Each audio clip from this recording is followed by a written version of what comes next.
Hi there, welcome to this video on dark matter and dark energy. What is dark matter? Well, it's a hypothetical kind of matter, and because it doesn't reflect or emit light, we can't see it with our telescopes. It's invisible. This dark matter accounts for about 84% of the matter in the universe. So we know virtually nothing about 84% of the universe. It just goes to show how much we have to learn.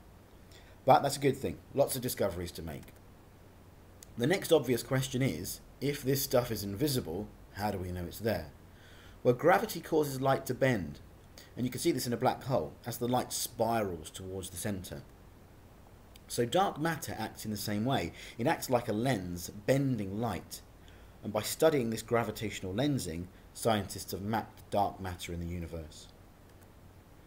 Here's the map. The measurements taken to achieve this map were taken by the Hubble Space Telescope. Now, when we look at how much gravity there is in the universe, we can see that there must be a lot of dark matter, and that's how scientists know that it makes up about 84%. It's thought that dark matter was created at the Big Bang, the very beginning of the universe. In the early universe, strands of dark matter acted like a scaffolding, pulling in the normal matter, and where it was more dense, galaxies formed. In the early 20th century, scientists of the time thought that the universe must be static. They thought the universe was staying the same size throughout time. However, Albert Einstein's equations told him that the universe must be either expanding or contracting. Now, to Einstein, it looked like the universe should be collapsing under the effects of gravity.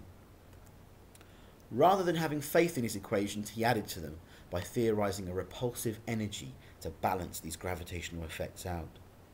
And that keeps the universe nice and constant, as they thought it did in the day. He called it the cosmological constant. Now, when Hubble proved that the universe is actually expanding, he threw that idea out, the idea of a cosmological constant. He chucked it out the window and called it his biggest blunder. In fact, he'd found dark energy 80 years before anybody else. Now, his blunder is one of our biggest discoveries, so I think the word genius doesn't really cover it with Albert Einstein.